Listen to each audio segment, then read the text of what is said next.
Sandy कह रहे हैं, hi, how Wahhabism Islam is implemented on Indian Muslim is way creating civil disorder on in future. देखिए, वहाबी इस्लाम जो है वो काफी हद तक यानी तूल इन द सेंस के मुसलमानों के अंदर आ रहा है। क्योंकि और इसकी वजह भी मैं आपको बता देता हूँ क्या वजह है। वहाबिज्म को आप ये जोड़ लीजिए, यहाँ पे वहाबिज्म जो है, जो खुद वहाबी है वो यूज नहीं करते। वो ज्यादातर देवबंदी या फिर अपने आप को अहले हदीस या सलफी कहते हैं। तो देवबंदी एक अलग फिरका है और अहले हदीस और जो अपने आप को सलफी भी कहता है वो एक अलग फिरका है। अब होता ये है कि इनकी मूवमेंट, इनकी दावत बहुत तेजी से चलती है, जो अहले हदीस होते हैं और जो देवबंदी होते हैं। मोस्टली जो इंडियंस थे वो आपको बरेलवी मिलेंगे, यानी दरगाह मज़ारात वाले, फातिया पढ़ने वाले, दरूद फातिया करने वाले, नियाज करने वाले, ये ज्यादा थे। लेकिन जब देवबंदी और सलफी अहले हदीस लोगों ने जब अपनी दावत ज्यादा से ज्यादा शुरू करी और इनको कुछ ऐसे स्पीकर्स मिले जैसे मौलाना मिराज रब्बानी है, तौसीफुर रहमान है पाकिस्तान के जो सऊदी में रहते हैं, जर्जिश है, और उसके बाद और एक है जलालुद्दीन कासमी। तो ये स्पीकर्स जो है इनके पास एक स्टाइल है बोलने का। तो कई सारे जो बरेलवी है इनके बयानात सुन सुन के ये फिर अहले हदीस हुए। फिर उसके बाद आता है एक मोड़ जहां पे जाकिर नायक की एंट्री होती है। जाकिर नायक ने जो इम्पैक्ट जो है नॉन मुस्लिम्स में डाला, उसके साथ साथ उसने एक इम्पैक्ट मुसलमानों में भी डाला, जिसके वजह से कई सारे मुसलमान जो पहले बरेलवी थे या देवबंदी थे वो सारे अहले हदीस हुए। तो अहले हदीस जो कि वहाबिज्म से आप समझिए कि वहाबी ही कहते हैं बरेलवी इनको।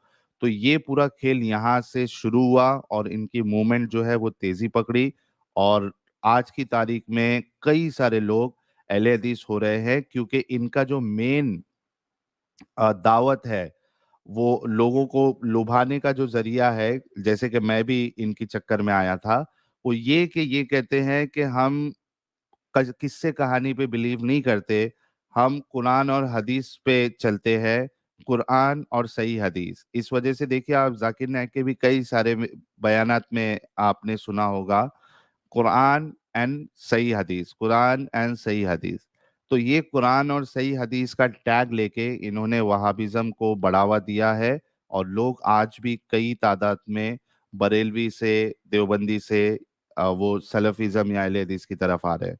अब उसका रिएक्शन ये हुआ कि पहले जो बरेलवी और देवबंदी जो पहले किस्से कहानी लोगों को सुनाते थे, हमेशा किस्से कहानी और ख्वाब की बातें, आज ये भी मजबूर हो गए हैं अपनी आवाम के सामने, अपने मसलक वालों के सामने, कि अब ये भी कुरान और हदीस लोगों के सामने बयान की है, ताकि करते हैं ताकि बैलेंस रहे, लोग उनकी तरफ मुतासिर ना हो। तो ये पूरा खेल है भाई।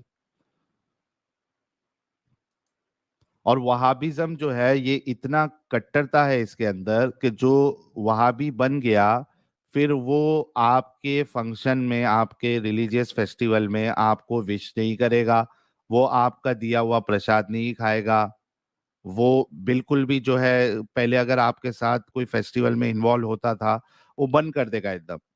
जो बरेलवी होते हैं, सूफी होते हैं, वो तो आपको मुबारकबाद भी दे देंगे, कभी कभार आपका प्रसाद विसाद भी खा लेंगे, लेकिन जो वहाबी हो जाता है फिर ये सब चीज वो कभी नहीं करता।